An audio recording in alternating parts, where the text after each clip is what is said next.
En cada rincón del país, las voces de nuestras comunidades se hacen escuchar, porque las decisiones que transforman el país nacen de tu voz y llegan al Congreso. Frecuencia Legislativa, más cerca de nuestras comunidades, más cerca de Colombia.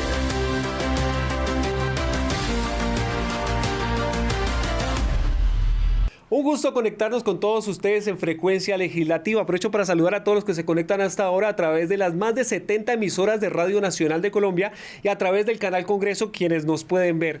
Pero bueno, una semana legislativa de mucho trabajo y hoy no estoy solo, como siempre alguien me acompaña. Hoy traje refuerzos de lujo, hoy traje al gran César Vecino. ¿Cómo estás, César? Director, un gusto estar aquí, gracias por la invitación. Un saludo para todos los colombianos, un placer estar con ellos en la Radio Nacional de Colombia y en Spotify también. Yo les quiero hacer una invitación rápida, como siempre, a las redes sociales, @CongresoCol y @Cámara Colombia, que son las redes sociales de la Cámara de Representantes y del canal Congreso. Sí, muy movida la semana en el Congreso, sobre todo con debates de control político, Luis. Así es, desde la semana pasada venimos hablando de presupuesto nacional en el Congreso, las comisiones terceras y cuartas han estado trabajando bastante y esta semana estuvieron reunidas precisamente en el Ministerio de Hacienda, escuchando a todos los jefes de cartera, a todos los ministros, contando cómo va la ejecución presupuestal de este año, qué tienen previsto para el otro año en cuanto a inversión, rezagos, retos, a propósito nos habla el presidente de la Comisión Tercera, el representante Wilmer Castellanos. Iniciamos la discusión del presupuesto general de la Nación, reunidas las 4 comisiones económicas conjuntas, con el fin de citar a cada uno de los ministerios de sus sectoriales para evaluar 2 cosas básicamente. La primera, la ejecución presupuestal del año 2025 y la segunda, la asignación presupuestal para el año 2026, de tal manera que podamos debatir y analizar si se merecen la asignación presupuestal del 2026 o por el contrario, se merecen reducirles por tener rezagos en la ejecución del año 2025. Escuchamos a Wilmer Castellanos, Luis, y también vamos a escuchar a Cristian Garcés, él es representante por el Valle del Cauca del Centro Democrático. Tiene varias preocupaciones, sobre todo en materia del presupuesto de defensa. Tenemos que tener una inversión importante para que haya la tecnología, la logística y todas las condiciones que necesitan nuestros soldados y policías. Hemos pedido aumentar el presupuesto de seguridad y defensa como una prioridad que hoy tienen todos los colombianos. Bueno, precisamente en lo que hay un consenso, hay una mayoría de voces que hablan al respecto de esto, es que quieren que esta vez el presupuesto se apruebe en el Congreso. Recordemos que el año pasado el presupuesto fue negado acá y terminó saliendo por decreto. El presidente Gustavo Petro lo decretó. A propósito de este tema nos habla la representante del Partido Alianza Verde por Bogotá, la representante Olga Lucía Velázquez. Hay voluntad para llegar a un acuerdo con el Congreso también tiene voluntad de sacar la ley, no que haya un decreto del presupuesto. Aquí lo que necesitamos es que gane el país, y el país gana cuando hay una inversión social, el país gana cuando se prioriza la inversión en los territorios, el país gana cuando se genera una disminución de la inflación. La fecha límite, director, y a todos los oyentes para que el Congreso apruebe el presupuesto nacional es el próximo 15 de septiembre. Fecha límite, muy importante tener esta información porque si no pasa, pues como usted lo ha dicho, Luis, se tiene que decretar al final por parte del gobierno nacional. Perfecto, para que todos los colombianos estén atentos y por supuesto nosotros también para llevarle la información a cada uno de los rincones de Colombia. Pero bueno, sigamos hablando de presupuesto y algo que preocupa mucho sobre todo a los deportistas es la reducción de presupuesto para el 2026 en la cartera de deporte precisamente. Esta semana estuvo acá en el Congreso varios deportistas paralímpicos, hablando con congresistas, hablando con representantes para buscar ayuda. A propósito de esto, nuestro periodista John Contreras estuvo ahí en este encuentro y nos preparó el siguiente informe. Sí al deporte y no al recorte fue una de las consignas que trajeron deportistas paralímpicos regulares y amateur a la Cámara de Representantes, manifestando su preocupación por el progresivo recorte de recursos económicos que afecta a las competencias en el país y en el exterior. No hemos podido asistir a varias competencias internacionales por la falta del presupuesto y ya que la empresa privada tampoco nos patrocina para estos eventos. El año pasado tuvimos competencia internacional, incluso terminamos París, que fueron los Olímpicos. Este año nos preocupa porque nosotros tenemos competencias obligatorias para Los Ángeles. Los deportistas en semilleros de formación también pidieron la consideración del Estado porque todo el patrocinio viene del esfuerzo de las familias. Hace 2 meses de no pude ir a la competencia de Girardot nacional porque el presupuesto no había para llevarme. que fomenten más los deportes y que nos ayuden a muchos de los deportistas principiantes a poder empezar en el deporte.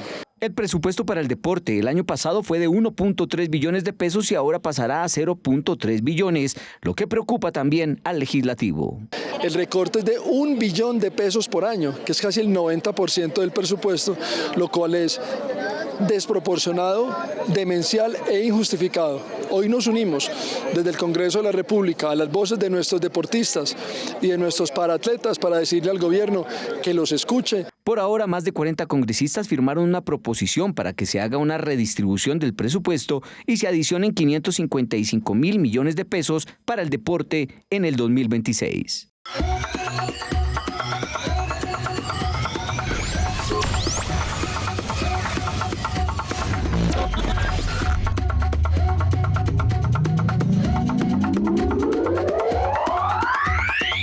Bueno, hablamos del deporte, Luis, pero también vamos a hablar de otro tema muy importante y es que esta semana, como lo anticipamos al inicio de este programa, hubo varios debates de control político. Uno de ellos se le hizo al Ministerio de Vivienda por parte de la Comisión Séptima. Hay un tema que es muy conocido en el país, que es el de Mi Casa Ya. Y tiene preocupados a bastantes, no solamente a los colombianos, a los congresistas. Informe especial que nos ha preparado la periodista Liz Osorio. En las ciudades, el sueño de millones de colombianos es tener casa propia. Pero, ¿qué tan fácil es hacerlo realidad? Para poder comprar una vivienda, principalmente lo que tienes que tener es la mitad prácticamente. En este momento sí es complejo porque no hay oportunidades, no tienen cómo. Ahora no, si tú no tienes un nivel de sueldo alto, ya te retiran, no hay opciones. El panorama es similar en áreas rurales, donde muchos esperan mejorar las condiciones de sus viviendas o al menos tener agua potable. Desde el Ministerio de Vivienda se entregó un balance en el control político de la Comisión Séptima y así lo interpretaron algunos representantes. Hay algunos programas del Ministerio en materia de vivienda, de agua potable y saneamiento básico que se enfocan en el sector rural y en los municipios PED.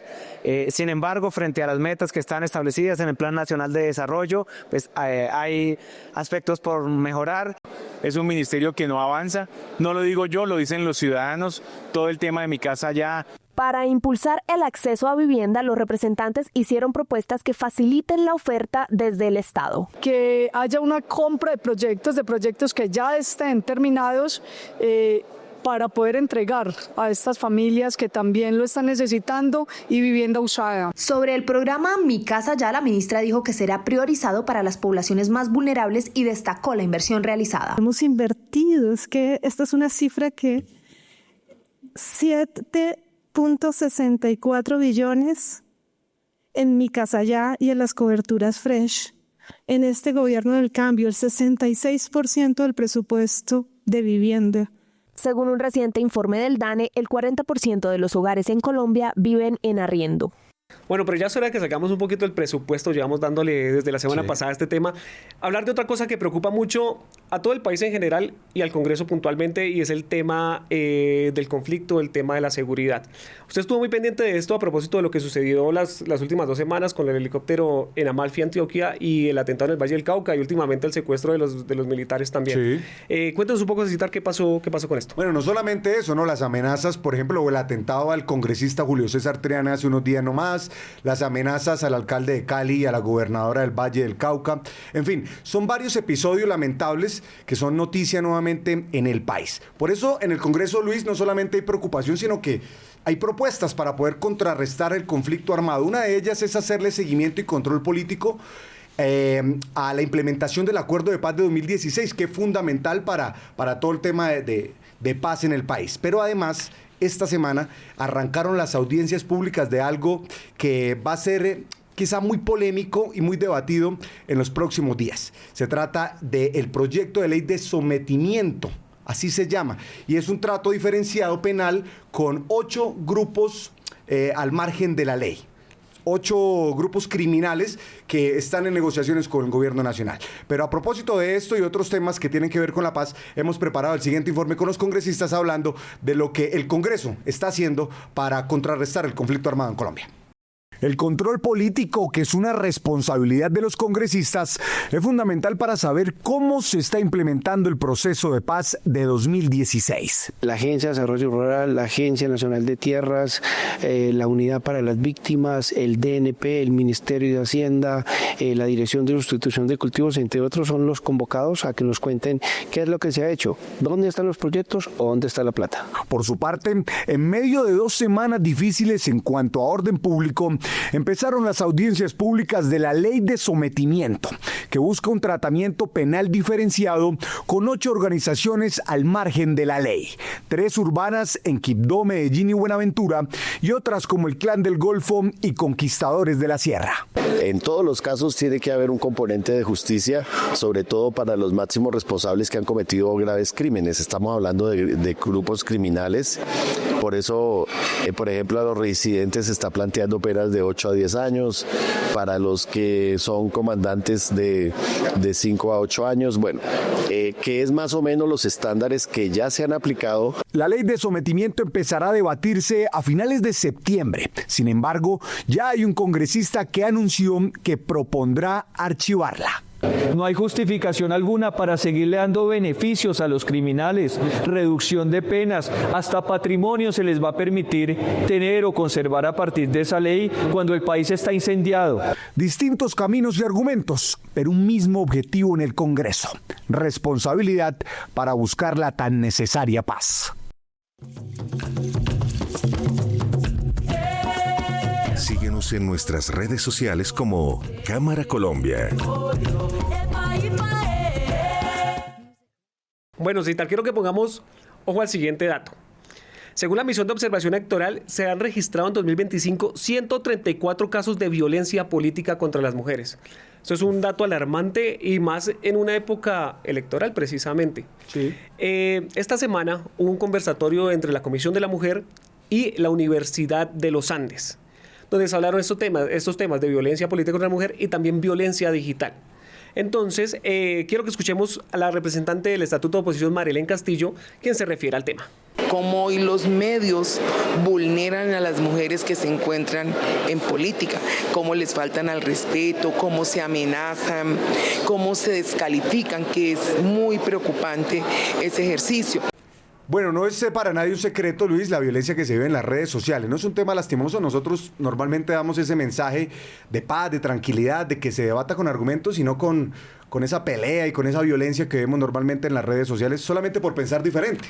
Tenemos diferentes posturas y demás. Por eso los representantes, en este caso las representantes a la Cámara, manifiestan cómo se han sentido atacadas en el área digital, en sus redes sociales, por algún post o por algún video que ellos publican en sus redes sociales ellas, y reciben comentarios bastante agresivos. ¿Cómo se debe combatir este tema? Pues escuchémoslas a ellas.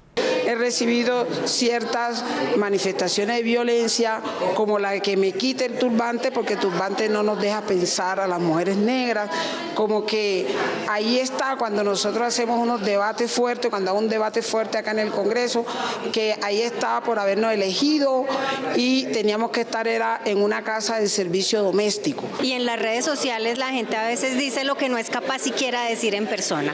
Entonces estuvimos compartiendo experiencias, también con miras a que las próximas campañas ojalá sean unas campañas más respetuosas y que ojalá se puedan hacer eventualmente unos acuerdos primero entre partidos políticos, pero también con la sociedad en general.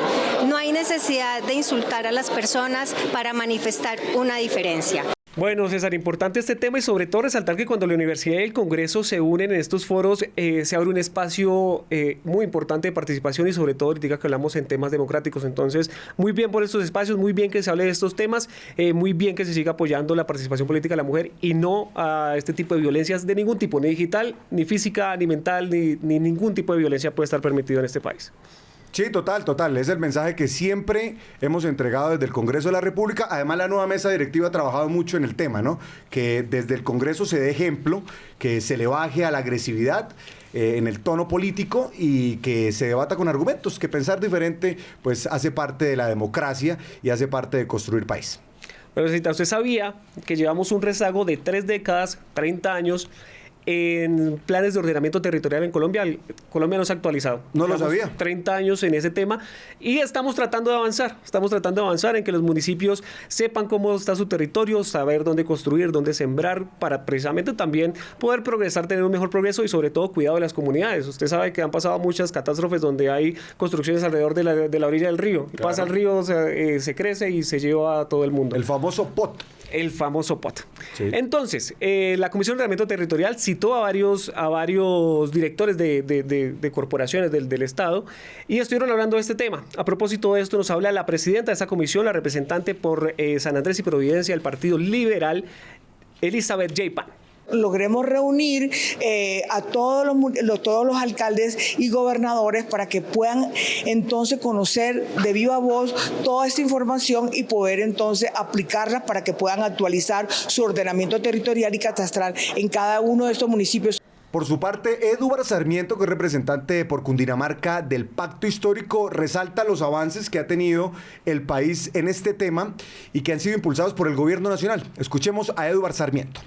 El gobierno nacional decidió avanzar en esas herramientas, apoyar, hacen capacitaciones, acompañamiento técnico a los municipios para poder producir un diagnóstico adecuado de las realidades de su territorio y en ese sentido poder avanzar hacia la actualización del ordenamiento territorial. Bueno, Cita, lo que se dijo también en esta audiencia de información en la Comisión de Ordenamiento Territorial es que por parte del gobierno se están dando todas las herramientas, precisamente desde el Ministerio de Vivienda, desde el IGAC, se vienen adelantando actualizaciones, se vienen trabajando en un mapeo del país completo en zonas donde antes tampoco se podía llegar por temas de conflicto, por temas de cambio climático, por temas de acceso propio de vías. Y a propósito del tema nos habla Claudia Andrea Ramírez, directora de Espacio Urbano y Rural del Ministerio de Vivienda. Del Ministerio generamos unos insumos técnicos de información, de caracterización, de consolidación de diferentes variables que sirven y son totalmente útiles para los diagnósticos que se hacen en estos instrumentos de planificación. Además de Claudia Andrea Ramírez, el director, habló Andrés Franco, que es el subdirector de cartografía del IGAC. Se refirió a cómo desde esta entidad se da apoyo para adelantar los planes de actualización catastral y ordenamiento territorial. Nosotros entregamos insumos tanto de geodesia, que son las coordenadas para ubicarnos en territorio, cartografía actualizada, tanto de las zonas urbanas como de las rurales, a escalas miles y a escalas 10 miles como mínimo. Bueno, y todo esto concluye con que apenas el 22% del país ya logró hacer con eficacia su actualización en temas de ordenamiento territorial y de catastro multipropósito. O sea, nos queda una tarea todavía muy grande y lo que piden ellos es que todos los actores que confluyen en este tema actúen, sobre todo las comunidades que son al fin y al cabo quienes conocen en presencia el terreno. Entonces, que aporten sus ideas, aporten su conocimiento para que eso se pueda hacer más ágil, porque la meta que tiene este gobierno es que a 2026 ya todo esté actualizado. Entonces, estamos a menos de un año casi para que todo esto pueda pasar y estamos con la tarea. Así es. Bueno, y los comentarios, como siempre, de la gente los recibimos con muchísimo cariño en las redes sociales.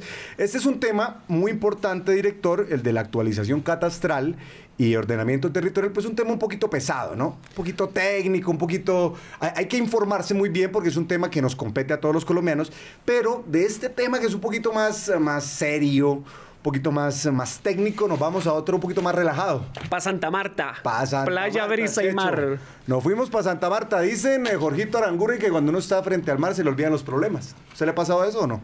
Me pasa, quisiera ir más al mar porque acá recuerdo todos mis problemas. Sí, a mí se me fueron por un ratico, pero solo por un ratico. Pero usted estuvo dichoso de estar allá, ¿no? Estuvo presente en Santa Marta. Así es, nos fuimos para la bahía más linda de América, para la perla del Caribe, que es la tierra de entre tantos personajes de Carlitos Vives y del mono de Pescadito. Estuve por allá por Pescadito, por la casa de Jaricho Valderrama, el papá del pibe Valderrama, de Ronald, de Alan, que jugaron al fútbol profesional. Y bueno, es una tierra hermosa, espectacular por su gente, por sus playas, por el Caribe colombiano es espectacular, pero es una tierra de contrastes, ¿no?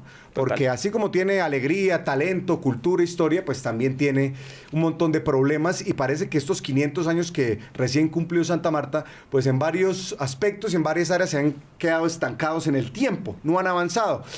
Sin embargo, estos temas, Luis, pues son preocupación, pero también hicieron parte de un ejercicio muy productivo de una estrategia que se llama Pensemos a Colombia en Paz. ya ha cumplido con 3 capítulos. Estuvimos en Norte de Santander, estuvimos en el Chocó y ahora llegamos a Santa Marta. Es muy sencillo, la Universidad Sergio Arboleda con los representantes a la Cámara de la Comisión de Paz se reúnen, escuchan a la gente, hacen un ejercicio productivo, proponen soluciones, respuestas para precisamente acabar con las problemáticas en las diferentes regiones y para llevar paz. Veamos el informe que preparamos desde Santa Marta. Del Congreso a las regiones, de Bogotá a la tierra de Jaimito, de Liliana, del mono de Pescadito, la tierra del Parque de los Novios y de las calles con casas alegres. Santa Marta, la bahía más linda de América, fue la sede del 3er capítulo de Pensemos a Colombia en Paz, donde se buscaron soluciones a los problemas que se viven en Magdalena, Cesar y en el sur de Bolívar. Allá pues no nos deja trabajar el orden público, como le dije, y también el tema ambiental. Se presentan fenómenos que el gobierno debe también tener en cuenta. Soluciones para la población LGTBIQ+. Lo que es más ampliamente el tema de lo que es indemnizaciones, tema de vivienda, tema de salud, que se le niega mucho porque hay mucha estigma en esa parte todavía. Y respuestas para la población víctima de la violencia. Nuestra propuesta fue enfocada en que la participación de la población víctima sea más tenida en cuenta para que nuestros derechos sean más garantizados y no que haya más vulnerabilidad de los mismos. En el foro, las comunidades de la Sierra Nevada, el Perijá y la zona bananera hicieron un llamado colectivo. El pedido más grande de las comunidades es la construcción de paz territorial, pero sobre todo que ayudemos a destrabar la implementación del acuerdo. Nos parece muy importante poder incidir en ese propósito. Un llamado a respaldar al sector rural y a otras áreas de importancia. Ese también lo hicieron los representantes a la Cámara.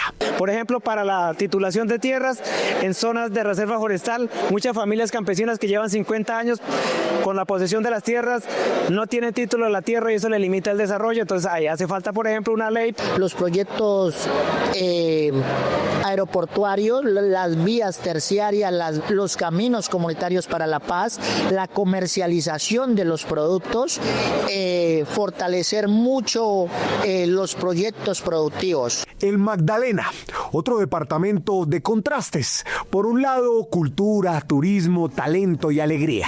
Y por el otro, falta de inversión y presencia del Estado.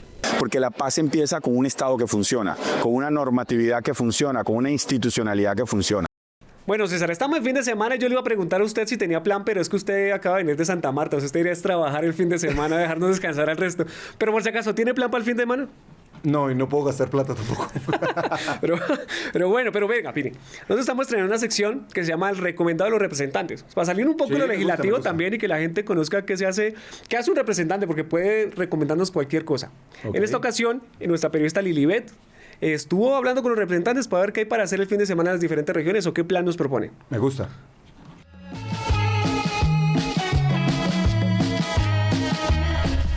En Frecuencia Legislativa, todas las voces cuentan.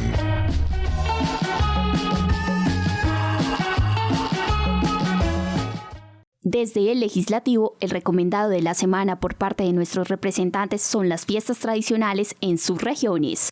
Colombia es un país con una rica diversidad cultural y sus fiestas tradicionales son una excelente manera de experimentar su vibra y espíritu, así como también de sumergirte en la cultura y disfrutar del folclore que caracteriza las diferentes regiones del país. Mi recomendado de la semana es el evento cultural y artesanal Colombo Ecuatoriano, que se llevará a cabo del 9 al 15 de noviembre en el municipio Valle del Guamués, en La Hormiga, Putumayo. Así que están a tiempo para agendarse y visitar esta zona de frontera. El Colombo Ecuatoriano, que nace hacia el año 1998, es uno de los eventos más importantes que tenemos en Putumayo porque reúne todas las expresiones de cultura, arte, artesanía, literatura, también gastronomía, turismo, y por eso es mi recomendado. No te pierdas la oportunidad de conocerlas en un recorrido con nuestros representantes en el recomendado de la semana. Y para este fin de semana les recomendaría el sábado pegarse una subidita a Monserrate, que no es tan lleno, pero igual pueden terminar con un tamalito arriba con los vendedores de Monserrate. Y 2, el domingo, fijo, ciclovía para salir a trotar, para salir a montar bici, llevar sus mascotas, sus hijos, sus sobrinos y parchar en familia. Y el otro fin de semana va a estar Jazz al Parque, así que aprovechemos toda esta oferta cultural que la verdad no es común en muchas otras ciudades de Colombia, que debería ser un derecho para todos y para todas, pero que aquí tenemos el privilegio de tener y pues deberíamos aprovecharlo mucho más. Nos vemos en una emisión del recomendado de la semana desde el Legislativo, donde nuestros representantes nos cuentan de manera más cercana un poco de sus preferencias, gustos, hobbies y datos curiosos de sus regiones.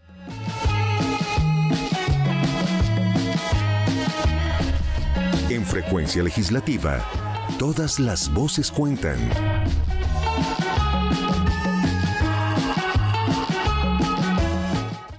Siempre hay algo para hacer. Aquí en Colombia uno no se aburre. No, el que se aburre. Y no hay necesidad de plata muchas veces. Hay mucha oferta gratuita. Por ejemplo, en Bogotá hay museos gratis, ir al parque, hay todo. Sí. O sea, muchas veces nos quedamos por plata, pero a veces es voluntad y pereza y cansancio también, ¿no? Sí, cansancio. A veces el fin de semana queda uno tan... Sí, y no a todos nos llevan a Santa Marta también. Así es. Un poquito los privilegiados.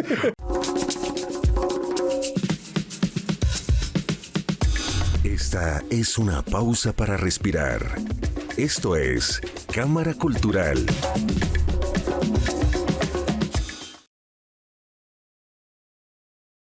Bueno, después de los planes para hacer este fin de semana, muy buenos los planes, las recomendaciones, quiero que escuchen este pedacito de esta canción.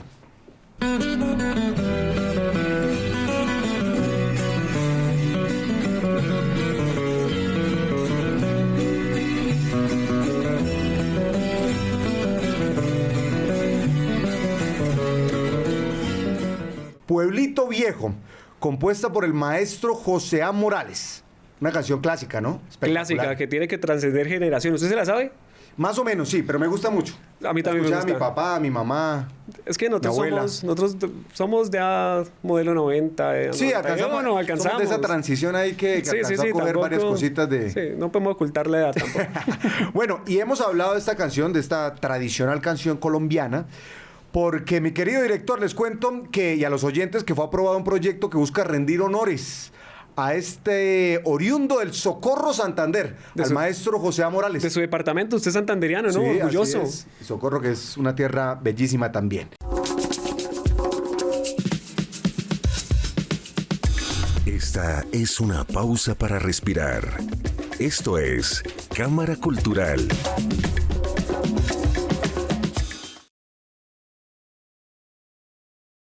Y bueno, Cecitar, con la información cultural terminamos hoy Frecuencia Legislativa. No sin antes agradecerle que nos acompañó y espero que nos siga acompañando con más continuidad acá. Sí, no, usted dé la orden que yo llego acá. Usted es el jefe. Y es un gusto estar con todos los colombianos, además siempre invitándolos a que nos sigan en las redes sociales, ¿no? Esta es la invitación de siempre porque ahí hay contenido un poco más fresco, ¿no? A veces la política es muy técnica, tiene mucha información, a veces es difícil de entender, pero en las redes sociales tratamos de hacer ahí el tema un poquito más fácil. ¿Pero cómo son las redes sociales? Las redes sociales son @CongresoCol, las redes sociales del Canal Congreso, y @Cámara Colombia, de la Cámara de Representantes de Colombia. Claro que sí, también si usted se perdió alguno de los capítulos anteriores o y lo quiere volver a ver, lo pueden hacer a través de Spotify, donde aparecemos como Frecuencia Legislativa, y en el canal del Congreso también lo pueden ir repitiendo, semanalmente lo van repitiendo, y también a través de la página web www.cámara.gov.co, en la sección de prensa buscan radio, y ahí estamos subiendo semanalmente todos los programas para que se actualicen y lo escuchen. Y también en Spotify, ¿no? En Spotify, Frecuencia Legislativa, sí señor, ahí aparecemos. Síguenos en nuestras redes sociales como Cámara Colombia. Y también aprovechar para invitarlos mañana que escuchen nuestra crónica Detrás de Cámara, también aquí por Radio Nacional de Colombia, que vamos a hablar de cárceles productivas. Me gusta. Importante que las cárceles, aparte viendo todo el tema de hacinamiento, importante que se empiece a trabajar también en producción en las cárceles. Entonces vamos a hablar de ese tema. No solamente es recordar la condena y pagarla, sino también empezar a resarcirse con es un poco también de esa resocialización, ¿no? Sí. Bien, perfecto. Bueno, Cecitar, yo estuve feliz acá. Agradecerle a usted, a todo nuestro equipo técnico y periodístico que nos acompaña el día de hoy, a Jorgito Aranguren, a nuestros compañeros camarógrafos, a Sergio, a Donelli, a todos los que nos acompañan y hacen parte de este programa. Y que estamos encabezados por nuestra jefe de la Oficina de Información y Prensa, Sandra Sánchez. Así es. Un placer. Nos vemos el otro fin de semana. Chao, chao. Chao. En cada rincón del país, las voces de nuestras comunidades se hacen escuchar, porque las decisiones que transforman el país nacen de tu voz y llegan al Congreso. Frecuencia legislativa, más cerca de nuestras comunidades, más cerca de Colombia.